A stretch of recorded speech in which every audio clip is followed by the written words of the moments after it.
Hi class, Professor Breck here. I wanted to show you how to navigate this course after you log in from our home page. This way you can easily access everything you need in the class, from the readings, discussions, activities, and formal writing assignments. When you log in and click on the course, you'll arrive at our home page. Already you are simply a click away from a lot of useful information for this class. The home page includes the class title, a reminder to check our weekly announcements every Friday, a link to the Start Here module, links to the unit and weekly modules, which is the heart of the class, and we'll go over these in a minute, a link to the class discussion forum, the syllabus, the schedule, a link to our own personal reference librarian, and all of the ways that you can contact me. Let's go over those unit and weekly modules. You should notice that the course is grouped by units. Unit 1, Unit 2, Unit 3, and 4. And then it's further divided into weeks by due date. In this course, our due dates are always on Thursdays, unless otherwise indicated in the syllabus or represented on the home page. Let's click on Unit 1, and then on Week 1, and see what we find. The content that we see when we click on Week 1 should match what you see on your syllabus. Each week's activities include sections on readings and assignments. This course uses Open Educational Resources, which is OER for short. And that means you don't have to buy any textbooks or other materials to successfully complete the course. Everything is provided for you in these weekly modules with links to all the readings and the assignments. However, because the reading material is coming from multiple outside sources, sometimes the links change without notice. If you come across a link that goes nowhere, I need you to let me know right away so I can make a change. Week 1 has a lot of explanation with good reason to explain the components to you as you view them for the first time. Right at the top, we've got a link to the schedule. This is in case you want to take a quick peek at the whole thing. As we move through the page, we start with a short welcome and encouragement to go through Start Here if you haven't already. Scroll down to get to the activities. Let's look at what you need to accomplish this first week. The reading material reflects what you'll be writing on, whether it's a discussion, short activity, or formal writing assignment. The readings this week begin with an introduction to technical writing, an exploration of some of the different types of technical writing, and writing for an audience.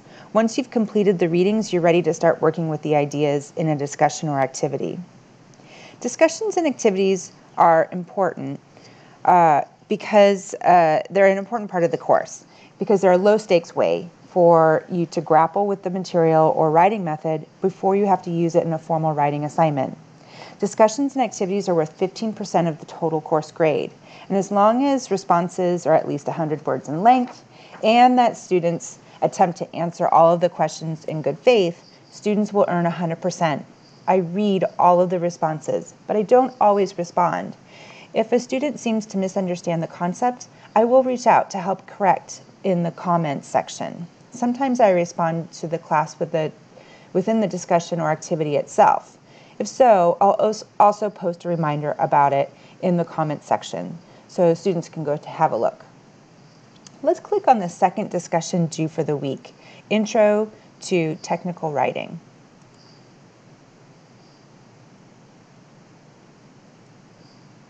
As you can see, the discussion is worth 10 points, and it's based on the following prompts. What is your experience with business and technical writing? Do you use it in your job? Do you expect to use it in the future? In what ways do you anticipate that a course in technical writing will enhance your job opportunities? I'll be looking for well-developed thoughts on all questions. I ask these questions in my face-to-face classes too, and they often lead to a really interesting, lively discussion about students' writing experience and professional goals. I hope to duplicate that type of discussion, but online, instead of in a classroom, so feel free to respond to each other as well. Because discussions and activities mimic what we do in a classroom, I close them after their due dates. While it's pretty easy to earn all the points by following directions and completing them in a thorough and thoughtful way, I don't accept late submissions. unless a student has had a true emergency, like an accident or some other catastrophic event. Discussions and activities are like attendance and class engagement. If you're present and participating, you'll earn all the points. If you're absent and silent, you won't. It's that simple. Okay, let's get back to our home page again. And by the way, in the left-hand menu, you'll see home, announcements, assignments, and grades. So you'll click on home to return to the home page. And just as a side note, announcements is where our weekly announcements live. So you'll check those every Friday for reminders. And if you'd like a sneak peek at all of the assignments, click on assignments. And our discussions and activities are all in there too. And your grades can also be found under their corresponding tab. So from our home page, let's go back to Unit 1 and then jump to the last week of the unit, Week 2.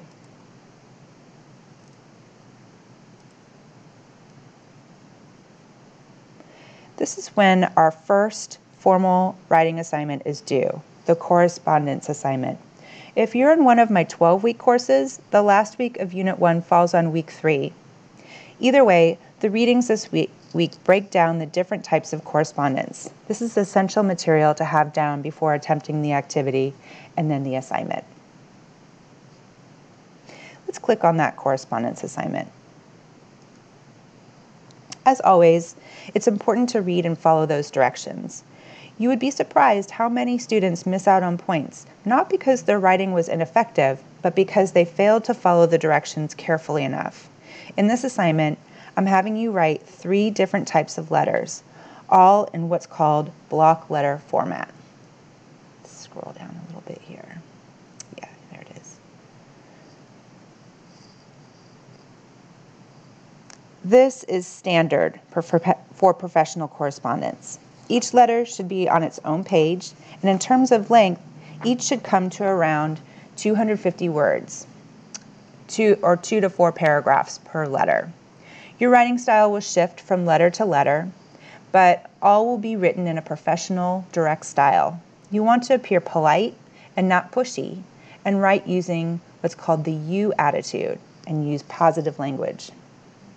This is probably a good time to remind you that you are not to quote or paraphrase from anything in the readings or use any outside sources for the correspondence, cover letter and resume, or progress report assignments. This is really important because for the bulk of this class, I want you to work on developing your own voices without interference from anyone else on the outside.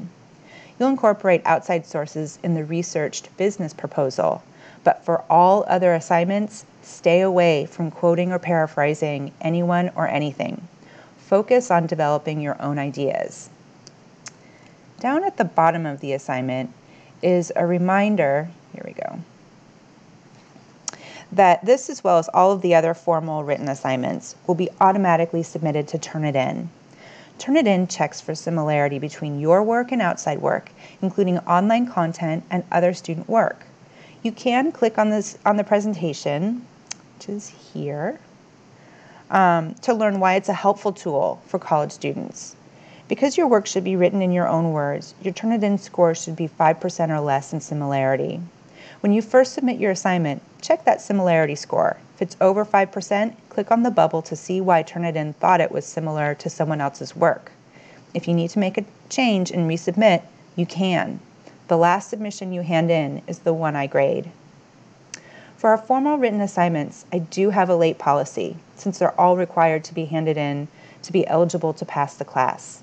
I take 10% for the first week it's late, and after that, it's only worth 50%. Students don't want to hand in work late too often, but I understand that things come up and sometimes it's unavoidable. All of my late policies can be found in the syllabus. As always, if you have any questions about navigating this course, please feel free to reach out to me anytime. I encourage you to ask in the general discussion forum, which is found on our homepage. Let's go back there. There it is.